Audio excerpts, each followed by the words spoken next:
Want to know how to make and update your power rating? NFL is right in front of us. These power ratings are crucial for winning bettors. We've got that covered. Plus an plus 800 dog that you all need to bet, all on this show today and a whole lot more. We start with Bryan Power. Bryan, how are you, my friend?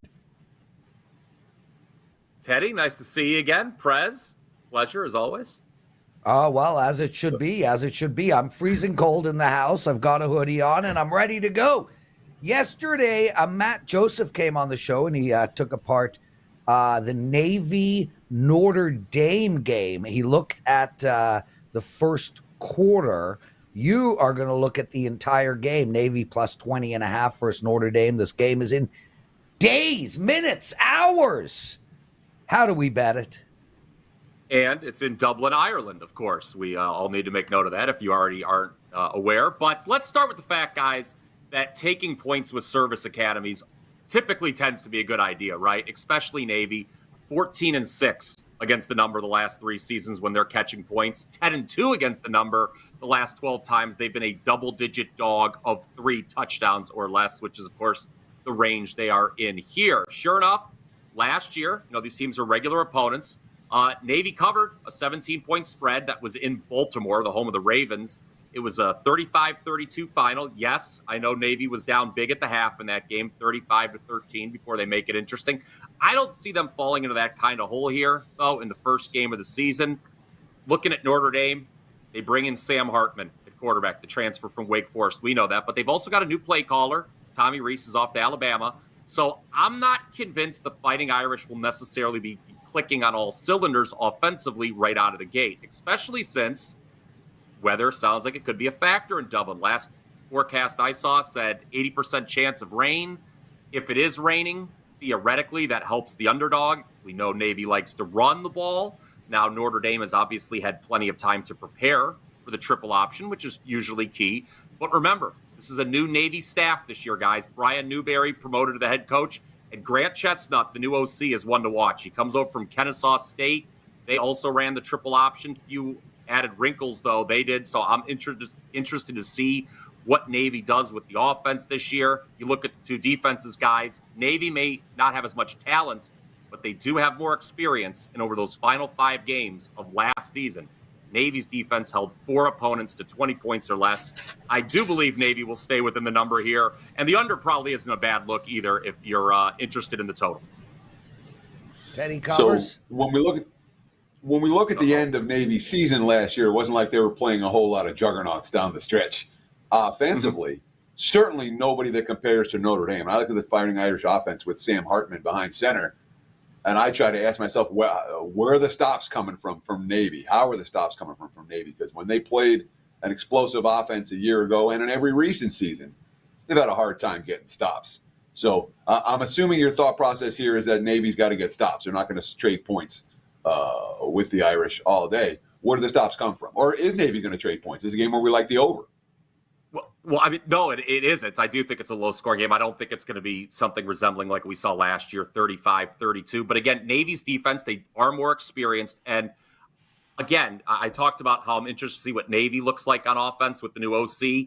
Notre Dame, we've got a new play caller and a new quarterback. How do they mesh together? Yes, Hartman was tremendous at Wake Forest, but this is a new marriage. I don't think they necessarily, in a unique environment, come roaring out of the gate. I think Navy can slow them down, Teddy, quite frankly. And slow down, of course, is a relative term. Do I think Notre Dame is going to be held to 10 points in this game? No, I do not. But I think Navy's defense can get enough stops to hang it within what I feel is a generous number. Bryan Power joining us, everybody. Welcome to Wager Talk Today. I'm Lawrence President, and my co-host is Teddy Covers, and we've got a wonderful show for you guys. Brian's going to take apart the Nationals and Yankees tonight. We have our Wanted Bettors Learn segment. Adam Trigger after that. He's going to look at the Browns and the Chiefs. He's got a bet for you on that game. And New Mexico and UMass. Our BS segment, Teddy will discuss how to make and update your NFL power ratings. And Eric Pauly is joining us, and he's got a MLB prop bet and a plus 800 NFL prop bet. Guys, I want to read you all something that one of our listeners put up on YouTube yesterday. And man, when I read this stuff, it means the absolute world to me. It validates the hard work that the entire Wager Talk team is putting in. It's written by a gentleman or a female named Lil KNO. I can't pronounce the name. What he writes is, with the talk of head fakes coming up again, I want to say a few things. I am not a paid spokesman, nor am I a true customer, but I have paper traded and handicapped as a hobby for a full 20 years. I have absorbed a lot of content from various sources and agree that the vast majority are bad, if not outright malicious. But I truly believe that Wager Talk is an exception. I think across the board, there is a legitimate desire from the handicappers and guests to teach those who are willing to learn, and the engagement and transparency the cappers provide is special. I still learn new things every day, and then add in the fact that most of this content is free. I can't thank you guys enough. Teddy, before we get into Brian's next game, the Nationals and the Yankees, that is just so well said. And I can speak on behalf of everybody and jump in here, but that we really do love educating our listeners. We love delving in to the strategies and the conceptual thoughts that it takes to be a winning bettor. And it means the world to me. You know, I'm a 54-year-old man, and all I got now, I'm financially stable. All I got now is the Jewish word nachas that I get when I read stuff like this. Teddy, what do you think of this kind of a quote? I appreciate it. That means we're doing our job. You know, our job is to create interesting, informative, and frankly, right more than wrong sports analysis. And we try to do that on a daily basis. I appreciate that our viewers appreciate the work that we're putting in. Thank you for the really nice comment. Yeah. All the comments you guys give, we love. We need every comment we can get. We need every like we can get. We need every subscription we can get. So please give us a like, give us a follow, sign up and get the dings every time a Wager Talk show goes live. And the comments make all the difference. Thank you for this one. Yeah. Yeah, and hey, look, selfishly, I like what I know best. So when someone admits it and agrees with it, it makes me feel good. Bryan Power, the Nationals playing the Yankees tonight. You know, you could put the Yankees down there with the Mets and the Padres as just, underachievers, a complete disappointment. It's going to be interesting to see if there's changes in the front office this coming season, but we don't need to worry about that. Instead, let's focus on the game that is going today. Minus 162. The line has moved. Money coming in on the Yankees. Severino on the mound. The total here is 9. How do we bet this game? Yeah, the money's coming in on the Yankees, and I don't know if those people betting them have seen this team recently, but I don't need to tell you guys, the Yankees are on their first 9-game losing streak since 1982, okay? Last time they lost 10 in a row, 1913. That was a long time ago, obviously. And if you think they're going to avoid matching their worst losing streak in 110 years, I regret to inform you, you've got to bet on Luis Severino today. Severino, 7.67 ERA, 1.84 whip for the season. Just keeps getting worse for him as well. 13.50 ERA and a 2.38 whip his last 3 starts. The Yankees have lost all 3 of those games, by the way. So the combination of Severino and a Yankees offense that has scored 3 runs or less in 7 of those 9 losses, I just don't know how you can play that, Prez. I don't. Even, at the current, a few hours ago, the price was really cheap. I would not lay the price with the Yankees at all. As a matter of fact, the Nationals, are playing pretty well. 13-5 their last 18 games. They've won 7 of their last 9 series. They have a winning record in interleague play. Now, there's been some good fortune this month, including last night, 7-1 in games decided by 1 run. But I'll gladly take that over a Yankees team that's been outscored by 32 runs the last 9 games. And Mackenzie Gore, he may not be my favorite in the Nationals rotation, but he's off his best start of the year. 6 2/3 shutout innings against Boston. 4 of his last 5 starts, he's allowed 3 runs or less. And did you see this, Teddy? Last night, the Yankees became the first team in the modern era to have a player enter a game with a sub-100 batting average, that was Ben Rortfrit, go 2 for 2, and the rest of the team go hitless. In simpler terms, the top 8 hitters in this lineup combined were 0 hits last night. I would never play the Yankees, not with anybody's money. Give me the Nationals in this one. So when it comes to the line move on this game, I'm not exactly. So one book opened yesterday with the Yankees minus 180, but everyone else opened in this range. Obviously that was a bad line. That line got pounded, and we've seen the broader market open in this minus 135, minus 140 range for the Bronx Bombers, and that's where it's sitting right now. Given the lesser payback on the underdog national side now compared to what we saw at the book last night, is that a concern to you, or is this a game where, look, at plus 101, Washington's a good bet? The Yankees can't be favored right now. Yeah, I mean, it's fading the Yankees right now. I think no matter who they were lining up against right now, you just can't back this team, not with Severino on the mound and not with an offense that can't hit. I mean, okay, if it was Oakland, perhaps I'd have pause. Maybe Kansas City, I'd have pause. Colorado. But, I mean, you exclude the dregs. And Washington, like I said, Teddy, despite being in last place all year, they're playing well right now. So I don't see any reason why not to back them at a plus price in this matchup. Bryan Power joining us, everyone. You can find him at WagerTalk. He's an exclusive handicapper to our team. He's an incredible handicapper, a great guy. And look, if you can get past the fact that he has bangs, he's 6'3". Oh, Bryan, I had no idea you were so tall, dude. I mean, I just keep staring at your bangs. So, by the way, 1980s called and they want their bangs back. Oh, man, that's unbelievable. That's not on me, bro.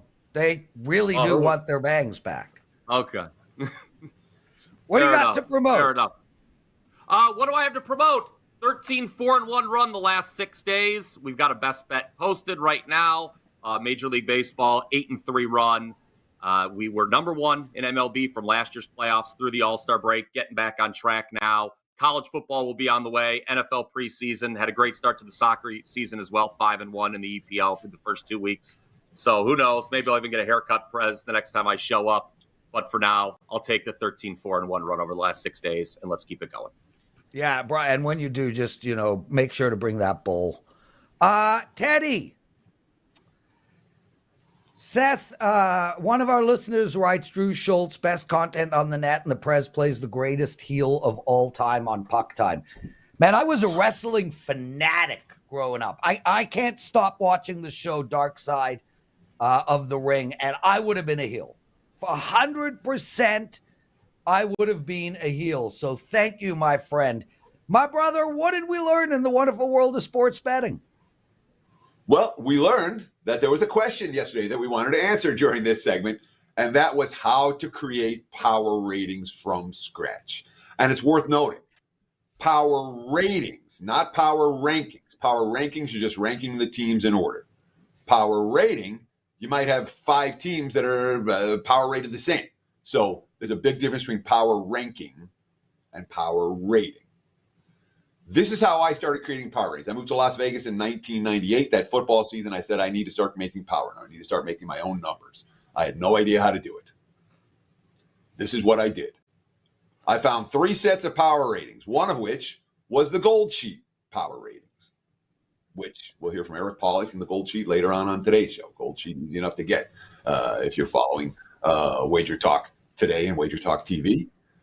So 3 sets of power ratings, then I just normalized them. You can start with the top team as 100. You can start with the middle team as 0. However you want to do it. It's the difference between teams. It's not where you put your numbers. So I took 3 sets of power ratings and I normalized them, created 1 set out of the 3, an average of the 3 with the differentials between the 2 teams. And then I started adjusting every week. And that's the key, is the consistency, all right? You do it methodically. Every week, same time. That means you're going through every box score. You're going through every recap. You're going through all the play-by-plays of the games you didn't see. I do it manually. I'm old school. Other guys, data scrape into their algos and create numbers that way. But here's the key. Once you have this set of power ratings, they're not going to be great. First year, they're not going to be useful in any way. But you're going to learn the process of how to do it. Make your numbers before you look at the real point spreads. And then track the moves. if the market's moving towards your numbers consistently, you're doing something right. By year 2, you're going to have decent numbers. By year 3, you're going to understand bookmaking a little bit. Why this number came out here as opposed to there. Why the market's moved here as opposed to there. By year 4, your numbers might be bettable. It's not something that's going to happen overnight. It is a multi-year process. But if you do it and do it methodically, you will create bettable numbers. And you maybe even beat the markets. That's what I did. That's exactly what I would recommend anybody do if you're trying to start creating power ratings from scratch. Copy and then adjust. Back to you, Mr. Prez. Teddy covers outstanding stuff, and I know, like, I've sat with you many times and gone through your NFL power ratings. It's impressive, and just to add one thing, look, it's a lot of work, guys, but it's worth doing, and you have options when investing your money. I mean, you could sit all day, study the stock market, figure out, which stocks are going to go up, which stocks are going to go down. And you can do it yourself, and you can do really well doing that. Or you can hire a stockbroker and have him do that for you. If you're not going to put in the work to make these power ratings work for you, just buy Teddy's NFL. He does all the work for you. Adam Trigger joining us. Anything to add so far? And you can touch on Bryan Power's hair if you like. It's free game. Prez, there's nothing wrong with BP's hair. It's fine. Look, I don't know. You usually have something to say about my hair. I haven't had a haircut in a while. I don't know if it's coming through on the camera, but it's very long. So I thought I thought you'd have something to say, but not at all, dude. BP's a man. Listen, I got to hang out with Bryan all weekend in Vegas, and a lot of the WagerTalk guys. We had a blast. So, it's always fun sort of making fun of him too. So I'll let you have your dig at him there. Hey, listen. Well, let me ask you this Teddy. real quick, Adam, because you tweeted and said you were so much happier to be in Salt Lake City than you were in Vegas. So you kind of disparaged all of us who live here and all of us who are visiting here. I was curious if you want to retract that tweet now that you're talking nice things about Vegas after you dissed my city when you went to Salt Lake City over the weekend. So Teddy, no, I don't want to retract that. Salt Lake City is very relaxing. Vegas is just like, listen, it's a lot. And I'll be honest, like, now that you can bet sports anywhere, I can bet sports here in my backyard in New York. It's lost the appeal kind of for me. I'm more of a, Salt Lake City, just out in the country, scenery. That's kind of where I live here in central New York. But what I did say was I had a great time hanging out with everyone in Las Vegas. We could have been on Mars. I probably still would have had a great time hanging out with everyone. So no, believe it or not, I'm not a big Vegas guy. It's just big cities in general, I tend to stay away from. So it's just my thing. Yeah, look, Las Vegas to me is like the hottest woman in the world who just starts to annoy you after about 5 minutes. Salt Lake City is the most beautiful city in America, period. Adam, Browns and Chiefs, man. This game has been bet up. 38, now it's 41.5. Kansas City is now plus 3.5. Where are you going in this game? So, Prez, Kansas City was plus 3.5 until a couple minutes ago. It got hit pretty hard right before we got on the air. However, I was going to talk about the total. I'm still going to talk about the total. But I will try to sort of figure out what that line move might mean and relate it to the handicap here. So you're right. This did get bet up. It got bet up significantly earlier in the week on the total. I agree with the move. This is one of the sort of scenarios where I think any number, it's probably going to go over. I think that the NFL preseason in general has so many lower scoring games that it tends to keep the market a little bit lower, just on average. And this is one where I really kind of see these two teams maybe going up and down the field in somewhat of a shootout here. Let's work backward here for the Browns. Dorian Thompson-Robinson is going to get the fourth quarter. He's had a fantastic preseason. He's really been kind of like one of the standouts of the entire preseason for any team. So much so that there's been conversation that he might actually make the roster or potentially jump Josh Dobbs. I don't think that's going to happen, but just the fact that he's kind of put himself into that conversation is impressive. and he's going to get the fourth quarter here against the reserves of the Chiefs, and he should be able to move the ball like he's done in the 3 games so far. Kevin Stefanski came out and said we're probably going to see 20 to 25 snaps from Brown starters. Now, there's a pretty big move toward Kansas City, which kind of leads me to believe that we might see Mahomes and the starters for KC, for an extended period of time as well. Both things, in my opinion, would help the total here. Really, the Chiefs have kind of been moving up and down the field regardless. It hasn't really mattered who's been in the game. Gabbert, Shane Buechele, Chris Ola Coding. Teddy, you're going to have to help me out with that name, but it has not mattered. The Chiefs have moved it. They've put up points in both of their games, 24 against the Saints, 38 against the Cardinals, and I fully expect the Chiefs to score again here. So the way I just sort of do the math here, guys, you only got to get to about 40. I think it's probably 41, but let's just say you need both teams to break 20. You're going to get 20 to 25 snaps from the Brown starters. You're going to get DTR, who's been good against the backups. There's got to be a little bit of pressure on Dobbs to play well because he had a great preseason last year, hasn't done a whole lot this year, and he's going to get some burn in the middle part of this game. And then you get the Chiefs, who seem to be able to move the ball at any time against anybody. So I just don't think the defenses are going to matter a whole lot here. I feel like this is going to be offense all day. And if you just need to get to 20 on each side, in theory, right, like a 40 to 41 point spread, you just needed both teams to break 20.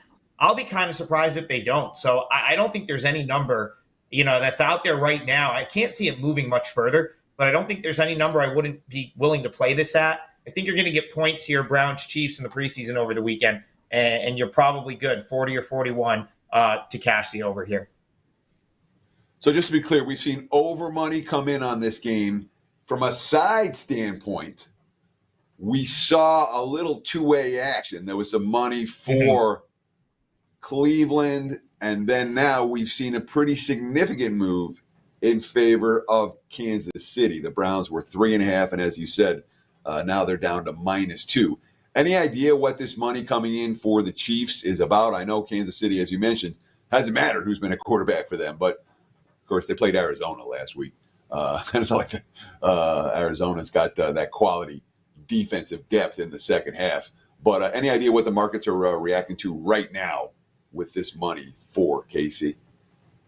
So, Teddy, I didn't get any specific news. I just kind of saw the board light up here, looking at it right now. That as we got on air, I have to imagine it's probably the Chiefs, kind of announcing their starters playing in some capacity, unless Stefanski did a 180 and decided starters weren't going to play for some reason, which I don't think would put me off the over either. Because, like I said, I still like guys like Dobbs, Thompson, Robinson, even Mond playing okay to be able to move the ball. But he did announce, I thought earlier in the week, I thought I saw that he said they were going to play 20 to 25 snaps in the game. So again, this is one of those things where sometimes, a lot of these moves in preseason are a little bit, they get sort of magnified by the fact that NFL preseason is a smaller market and it'll swing the market more than it will during a regular season game.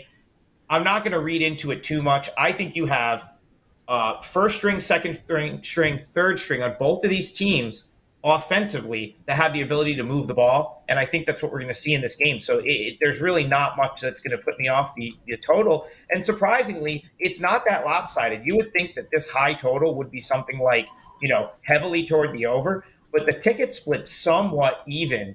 So that money toward the over definitely looked to be sharp earlier in the week, pushed the number up. But even at the current number, I still think it probably gets there. So it didn't make my client card because I kind of missed the move and I don't do a ton with totals. But I couldn't talk someone off of this. So that's how I lean in this one. Browns, Chiefs over the total. Adam Trigger joining us, everybody. Teddy just told me to F off in our Slack channel. Nice, Teddy. Bam. Can't say it on air, so you do it privately. Anyway, go ahead, Teddy. Say it on air, man. Tell me to screw off. I have said my piece, and I'm very comfortable with that, Lawrence. Well, okay. Cut him off, Dan. Yeah. Cut him off, Dan. Oh, Teddy. Adam Trigger. Guys, you got to make sure to look at our live on screen. Adam talked about the fact that there was a line move very recently on the KC game. Talk about a big line move ad.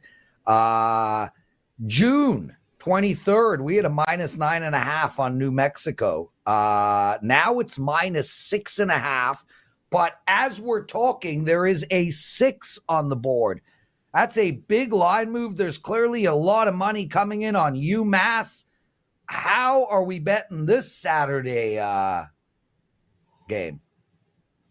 Prez, the line move here is really kind of wild to me. And, I again, this is not a client play yet, but this is one that because of this move sort of caught my eye. So, yeah, you're right. It's open 10 some places. I would say 9.5 is probably the better sort of barometer for where most would have been able to get it on the open. But the point is, some had it opened at that key number of 10, and now we're under the key number of 7, as you're saying. I see mostly 6.5s here, but I wouldn't be surprised if there was a 6 out there. And I this is one scenario where I would look to like fade that big move. Unless it comes out that New Mexico State's like missing considerable players. I don't understand the UMass money just as much as it's like, it got bet down and there's not that many games in week 0. So, people have just kind of piggybacked the move and driven it down further. Listen, it's a rematch of last year's a game last year that was up in Amherst, Mass. New Mexico State won it 23-13. This year they'll now be in Las Cruces, so that's one thing that sort of would point me to the New Mexico side just out of the gate.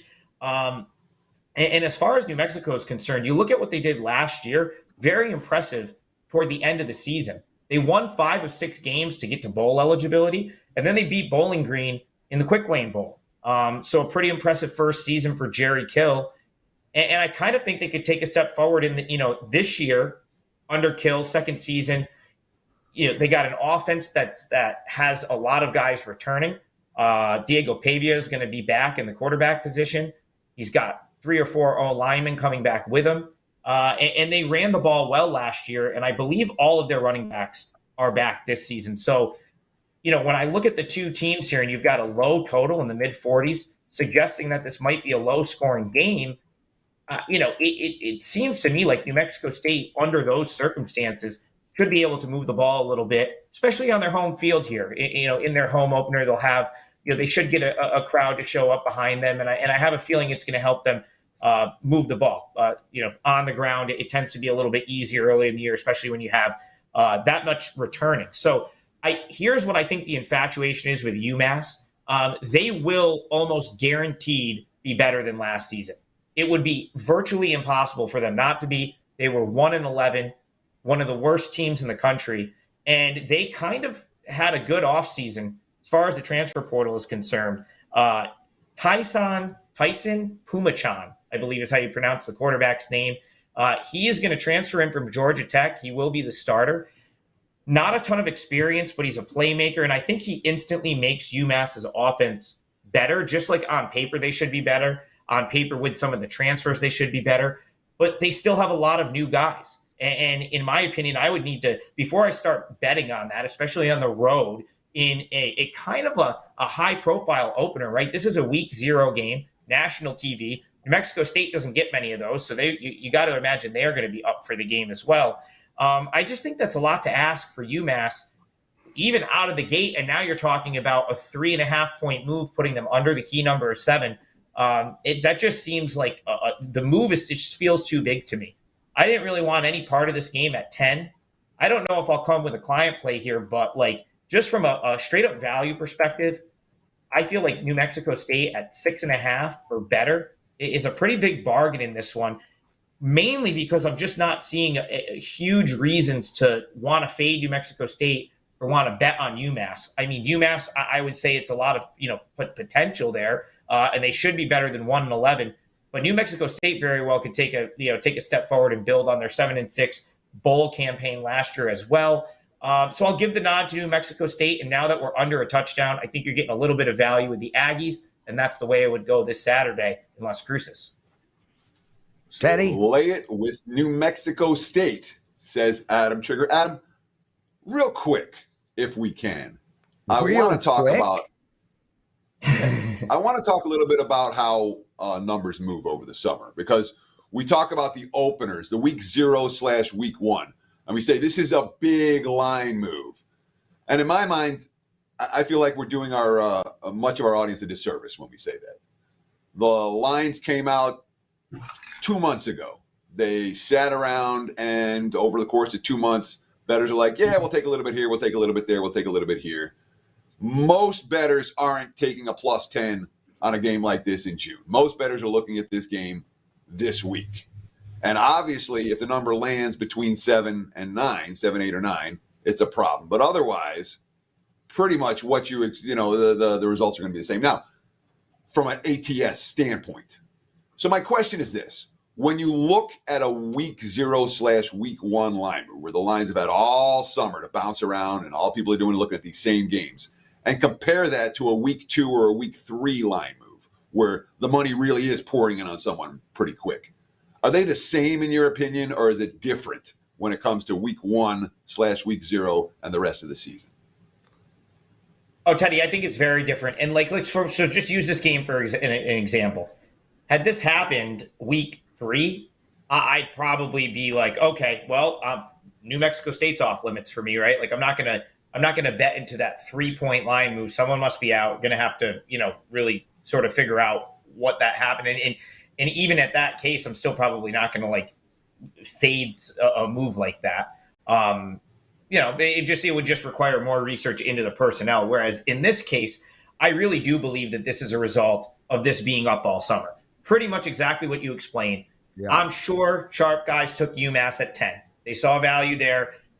I think there's a lot of perceived value with UMass this year based on the fact that they were a 1-11 team last year. That definitely has potential for upside. I mean, they went and got a quarterback that can actually on paper, again, a lot of it, I keep saying on paper because a lot of these guys are new, but Pumachan, should be able to play. And if he's like a playmaker and sort of gives them that extra dynamic at the quarterback position, that's something they didn't have at all last year. And that could represent a pretty big jump in sort of, we'll go back to the beginning of the show, power rating for UMass. And that may be what they're betting on right there. But what probably happened is as the summer went on, people start to look, especially Teddy, week 0, there's only like a handful of games. I think if this game is in week 1, it doesn't get quite as drastic of a move. But because it's that standalone first weekend, it's getting even more attention. I just think it's moved too far. I still think New Mexico State's the better team right now going into week 1. And if I was going to get involved in this one, I would definitely be more willing to lay the touchdown than I would be to take what is now what I would consider a bad number with UMass. Adam Trigger, brother. The Energizer Bunny just called. He wants his slogan back. Dan Newber drove to Vegas and back in the time it took for you to analyze 2 games. Dan writes, when my insomnia acts up, I just pull loops of Trigger breaking down the Kiwoom Heroes game. Trig, I'll make fun of the fact that you go on and on and on. It's worse when Teddy asks you an open-ended follow-up question, twit. But I want to make sure you understand. You're on the show every week. You're on the show every week for a reason. You're the number 1 handicapper at WagerTalk the last 365 days. You are exceptional at breaking down games. We love having you on. But wowzers. I mean, Marco thinks you're loquacious. What do you got to promote? Oh, my God. Did I ask you a question? Adam, in 30 seconds. I've got, what do you got to college promote? football week. Go. College football week 1 up right now. I actually just made it a 2-for-1. One of my plays, there was a pretty big line move. Didn't want to have that up for sale anymore at a line that no one could get. So I added a second 4%er. So now if you go over to my page, that 4% daily package, which I think qualifies for the birthday sale right now, which I will let you explain because I don't want to go over my 30 seconds, is now a 2-for-1. So 2 4%ers there. And the over already hit. Wow, that was a quick 30 seconds. Yeah, Adam lives on Adam Trigger daylight savings time, Teddy. That is for sure. Guys, birthday 9 is the promo code. It is our 9th birthday at WagerTalk. It is 50% off any daily package It's unlimited. It ends on Sunday. Birthday 9 is the promo code. Teddy, the BS segment today, I want to just, a gentleman asked a question didn't ask a question, made a statement on our YouTube channel, and I just want to delve into that super quick, and then we're going to bring Eric Pauly on. I'm super excited. Adam, stop talking, man. Like, you've done your games. Get out of my ear. Anyway, Mark Carvalho writes, yeah, we'll get to your big game breakdown right after, brother. I honestly believe the way you guys track units won needs to change. If a 1% bet is 1 unit, but the handicapper's average wager is 4%, then 1 unit should be 4%. Then that play should be 1%, not 4%. Basically, what he's saying, Teddy, is that we are quadrupling our units because instead of releasing a play at 1% and counting it as 1 win equals 1 unit, we're doing it at 4%. So firstly, Mark, we do the same when we lose. We negative 4.4 on a minus 110. So it's a wash. But what I want to say is the reason we do it at 2%, 3%, 4% is because that is what we are telling our clients to bet. Bet 4% of your bankroll on a play. That it makes total sense. It is the correct way to bet. Try to keep all your bet sizes around the same, 3%, 4%. Don't be making 10% plays or 1% plays. There's no play that's 4 times stronger than another play. Keep all your units around 3 to 4% of your bankroll. And that is probably half the battle as a winning sports bettor. Teddy, it's your big game breakdown. Let's go, my brother. Let's do it. It is time for today's big game breakdown. Let's talk a little week 0 college football. San Diego State and Ohio University. Right now, look at the WagerTalk live odds screen. San Diego State Aztecs. Let's call them -2. There are a couple of 2.5s out there. 49. The prevailing total. We have seen Bobcats money. Quarterback Rourke got hurt at the end of last year, is expected to play. And this is one of those games where just about every single person I've talked to over the course of the last month has tried to make a case for the Ohio Bobcats plus the points. And I get it. It's a capper special. It looks really good on paper. But I'm just going to say this in 2 ways. First, there ain't no defenses in the MAC like that of the Aztecs. I don't think there's a defense that's close to that of San Diego State. San Diego State's allowed 18 points per game over the last 4 years combined. The last 2 years, they've won 7 games where they were out-yarded. They lost the box score but won the game. Markets don't like that. This is a perennially undervalued team. It's like a fly ball pitcher. The markets don't like it. The advanced metrics don't like it. I look for teams like San Diego State. Weaker stats, good results. And special teams, that's a classic example number 1. When a team has elite special teams, they have weaker stats. Their opponents gain more yards on their scoring drives on longer fields. Your team gains fewer yards on shorter fields. Same story with positive turnover differential. Well, year in, year out, the Aztecs have elite special teams, and the defense forces turnovers in bunches. Some guys call it luck. I don't think it's always just turnover luck, especially in college. Some teams create turnovers, some teams don't. Some teams bumble on offense, some teams don't. Take advantage. The markets sleep on this stuff. At +4, Ohio's probably a good bet. +3.5, they were probably a good bet. +3, meh. +2, +2.5, sorry. You missed the boat on that side. And I'm willing to bet it back the other way. Maybe Brady Hoke is screwing up San Diego State. That's possible. The Aztecs were worse last year than in Hoke's first year on the job. But in my opinion, there's no comparison between these two defenses, and one team, San Diego State stats, offer legit value on them moving forward. Aztecs minus the deuce. There's your big game breakdown. Back to you, Mr. Prez. Teddy, I was interested in what you had to say on that game. That game is my one and only bet for week 0 in college football. It's up now at WagerTalk. It comes with analysis, and you guys can get it for half price. Use the promo code birthday9. Plus, I ended last year's college football on a 16-5 run, and I made double-digit profits on the whole year. Now, that's how you take Teddy's big game breakdown and turn it into a promotion for yourself. Eric Pauly joining us, everyone. Eric, welcome to the show, man. How are you today? Doing well, guys. Good afternoon. Thank you for having me. Anytime. Teddy made it. It was all Teddy. Teddy's like, we must have Eric Pauly on. So thank Teddy. Eric, let's get into the Blue Jay game today. They won yesterday 6-3. Man, I was on the first 5 under yesterday, 4.5, 3-1 in the bottom of the 5th with 2 out, 2 strikes, and I lost that game. You've got a bet for us on today's Blue Jay game. Kevin Gausman on the mound. What is it? Yeah, so yesterday I faded Grayson Rodriguez. I took under 5.5 strikeouts for him, and that was a great winner on for the gold sheet at WagerTalk. Today it's the 1% play. I'm going with Gausman's over 6.5 strikeouts. I got that at $120 earlier today. And in 2 starts against the Orioles this season, his former team, Gausman's only racked up 4 and 6 strikeouts respectively, and both of those starts were at home, where Gausman's K rate is actually much higher. But a lot of teams, and I discussed this on First Pitch yesterday, no matter how contact heavy you are, you're going to go through highs and lows of K rates. And at the current moment, the Baltimore Orioles are at a low, and at a low as in they're striking out a lot. Over the last month, they're 6th in the MLB in strikeouts against right-handed pitching at home. And Gausman, we're talking about a pitcher who's in the 94th percentile in K rate, the 88th in chase rate, and the 69th in whiff percentage. So, we know Gausman is one of the premier strikeout pitchers in the league.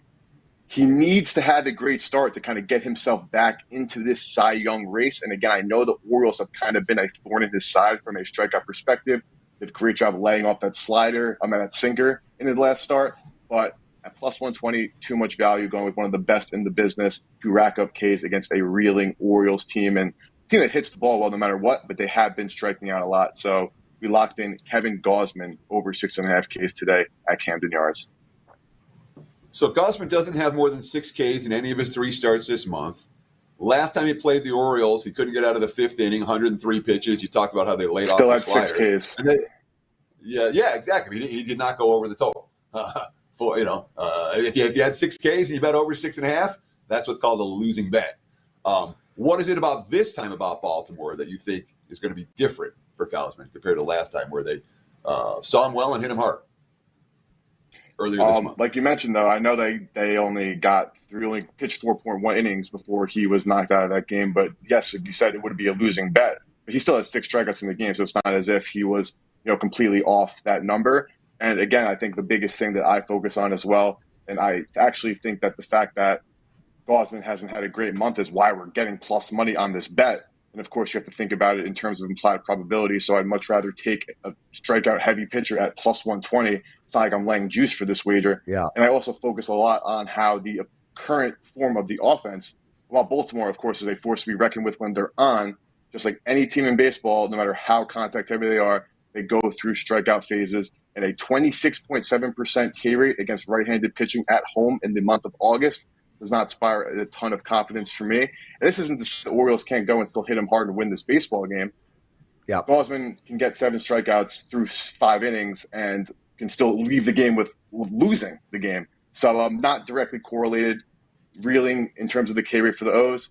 And Gausman, when he's at his peak, and he needs this start to kind of solidify himself as a real candidate in the AL Cy Young Award. And based on what he's done all year, I think it's foolish at plus 120 to kind of fade him. I'm not laying juice for this. I'm getting plus money for this. That's why I like it so much as well.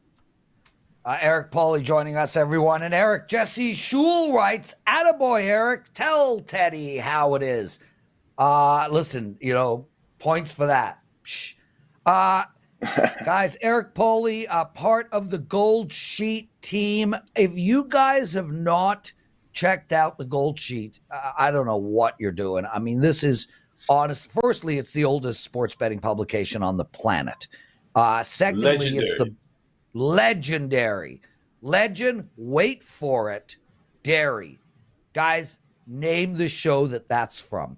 Not only is it the oldest sports betting publication on the planet, it's the best, and it still is to this day. Eric, tell the viewers what's going on with the gold sheet. Why should they buy it, et cetera, et cetera. And then we will get into your plus 800 bet. Yeah, so I have to start with a baseball appetizer because while obviously everybody's focus, as well as the gold sheets, is focused on the NFL and the college football that is here, we still have a daily MLB stat sheet that is for sale where we break down every single game, key metrics, and information on that. But going toward the real main focus of the gold sheet, and that is NFL and college football. So right now, the Week 0 newsletter for the gold sheet is currently available. And for those who are unfamiliar with what that entails, for every single week for the entire NFL and college season, we break down every single NFL and NCAA football game across the entire country, every single game, every single week. So right now, if you purchase before Saturday, Week 0 and Week 1 are at a discounted price. We still also have season-long packages for, again, NFL and college football combined. And we're not just talking just the breakdowns of every game. So obviously, that's massive, and that's step one. But with every single week, every single game, we have breakdowns on important trends to know, important stats to know, power ratings like Teddy was going over. We have the power ratings for NFL and NCAA football, and we update those every single week, new trends, new information, and write-ups of every game every week. And very excited to be working with such a talented team. And again, Week 0 was live. I know we're planning on doing a little teaser so you can get some Week 0 and Week 1 NFL. I don't want to go too into details yet because we're still finalizing that. But I couldn't be more excited for what's coming this football season. It's going to be amazing. The product's great. The team's great. The information is going to be actionable, pertinent, and I honestly can't mask my excitement. Yeah, and one thing that I always love about the gold sheet is you get both elements of it. You get the statistical side of the equation, and you get the write-ups themselves for the games with the injury info and all of that. To me, it's worth something. It's definitely a publication I look at each and every week. Now let's talk about your plus 800 prop wager here, so I just looked it up. On any given week, there are 750-something NFL players on the defensive side of the football. And over the course of the season, there's probably 1,000 players who are going to line up on the defense side of football for one of the 32 teams. Of those 1,000 defenders, you think one of them is worthy of a wager at plus 800 to win Defensive Player of the Year? Explain why, because to me, this is a little bit of a head scratch. So first things first, and as we are currently have an ongoing on Gold Sheet TV YouTube channel where we discuss various topics across NCAA football and NFL. We did an awards preview. And something I want to mention is when it comes to betting future markets, especially like a Defensive Player of the Year award market, you don't need one bet to lock in and only hope that player is the best player. You can build a portfolio if you're allocating your units properly and betting at players at certain prices where if you can have 4 players to win the award, one of them wins. And despite you having 3 other losing tickets, you're still making money if you allocated the units properly, as well as betting players at great prices. So a player that I would recommend betting at a great price right now is Myles Garrett, defensive end for the Cleveland Browns. And there's a couple of just very simple reasons why I'm a big Garrett fan. Of course, he was number 1 overall pick in 2017. He's been a great player when on the field. He finished 5th in voting last season. But this is the first year where Garrett's going to have some serious help along the defensive line. And we know how important that is to unlocking the true skill set and allowing people to win this award. Because last season, Garrett had the highest double team rate of any edge defender in the National Football League. And he still also had the 2nd highest success rate against the double team. Now you add Dalvin Tomlinson, big free agent signing in the middle, Shelby Harrison, a low-key but good free agent signing in the middle as well. And they traded for Zadarius Smith, who gives them the most formidable pass rusher that Garrett's had opposite of him in his entire NFL career. You know, people are going to say Jadeveon Clowney this, Jadeveon Clowney that. That's just a name. He was a corpse on the field when he was there. So you look at other winners, Nick Bosa, TJ Watt, even Aaron Donald, as amazingly talented as they are individually, they had help. Garrett's yet to have help and has put on some fantastic seasons. Now with help where they can't focus solely in on Garrett on the double team every play, I expect him to take another major leap forward and be in the contention all year long and even end up winning this award this season. Outstanding stuff. Eric Pauly joining us, everyone. You're watching WagerTalk Today. Eric, do you have anything to promote? I know we've spoken about the gold sheet, but anything real quick, and then we got to call it a show. Gold should we have some MLB going today, as well as our NFL and NCAA future packages. This Garrett pick was part of that, and we also have a bunch of other future award winners and other future bets, all at plus money for the NFL and college football as well, all up on WagerTalk.com. And again, you can get the gold sheet at goldsheet.com. What a fun show, everybody.